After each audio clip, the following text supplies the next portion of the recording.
What's up mga kabisdak, no? So yun, gagawa na lang tayo ng kalokohang video ngayon. So gagawin natin ngayon snowbear. Okay, saan ba itong snowbear? Para saan ba ito? So sa mga may partner dyan, so snowbear lang katapat. Okay, so disclaimer pala, huwag masyadong marumi ang utak kung para saan to. Okay, lalo sa mga batang nakapapanood nito. Snowbear is para sa ubo. Pero maraming benefits to kung saan mo pwedeng gamitin. Pwede ito gamitin sa partner mo. Okay, so paano ba? So bagong lahat, huwag kalimutan i-subscribe ang aking YouTube channel. At shoutout pala sa sa mga nag-comment dun sa video ko. Ayan, dyan sa paano maglagay ng bulitas. Shoutout sa inyo mga lods. So yun, panoorin nyo yan sa gustong magpalagay ng bulitas, and panoorin nyo lang yung tutorial natin kung paano siya.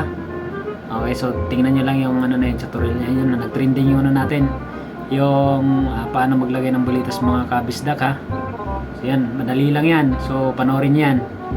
Huwag nyo na rin kalimutan i-subscribe si Bisaya Ko TV. So ngayon, bagong lahat, tapos na tayo doon. So dito na tayo sa snowbear ha.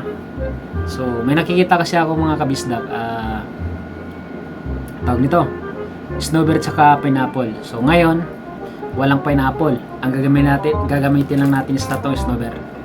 Okay, so yun, pwede natin gamitin sa partner natin para maging ganahan naman sila, o tayo din.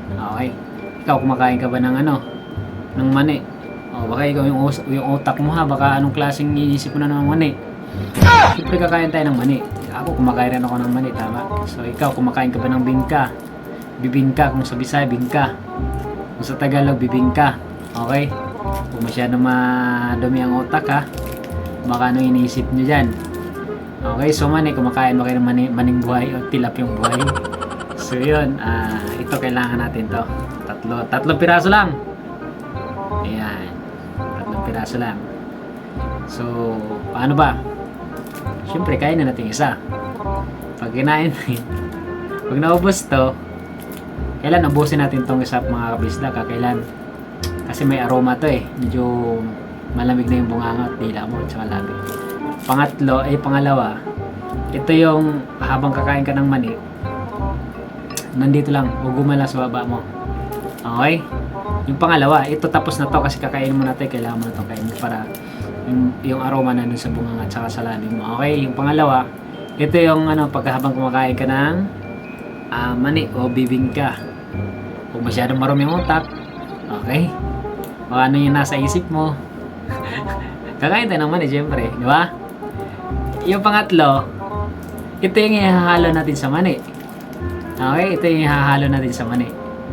So ito yung ungaya natin habang kakain tayo ng mani.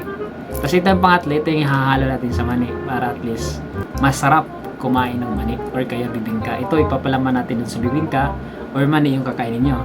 Kung tilapia naman, ito ilalagay natin dun sa o ikaw baka ano namang iniisip mo, baka masyadong green-minded yung utak mo ha.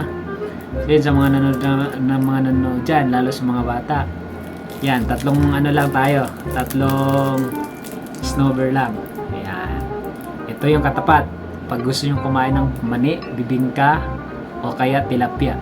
Okay, so yun doon sa video ko. Kung gusto niyo magpalagay ng parabola, panoorin niyo yung YouTube, yung video ko na yan, yung nag-trending na yun, 133,000 na po yung views na yan. So panoorin niyo, supportahan niyo yung mga kabisdak kasi yan, marami pating gagawin mga kalokohang video. So ikaw, kung napanood tong aking aking video ngayon, huwag kalimutan mag-subscribe at mag-comment sa baba kung nakakain ka na ng snowbear. Habang kinakain mo yung snowbear, kumakain ka ng mani or kay bibingka o kay tilapia. Okay, silang pero ang totoo lang yan sa pinakahuli nating video. So kailangan nyo to guys, isa lang habang kumakain kayo. Habang kinakain nyo yung partner nyo, angat yung weight po nito mga kabisdak, maniwala kayo. Ito lang katapat, snowbear lang, hindi kayo iiwan ng partner o asawa nyo. Ito lang, solid na solid to. Ako tatlo lagi yan, gabi-gabi tatlo, solid. 1 hour, kain na ng mani. 1 hour, diba? Solid. Dagway pa lang, oh. Tama yun na. Kumakain ng bumbo. Ito lang, malupit. Kasi malamig na malamig to sa bunganga. So, gaganahan yung mga partner natin. So, yun lang. Disclaimer lang ha, sa mga nanonood na bata. Huwag masyadong madumi ang isip. Yun lang. Maraming salamat. Okay.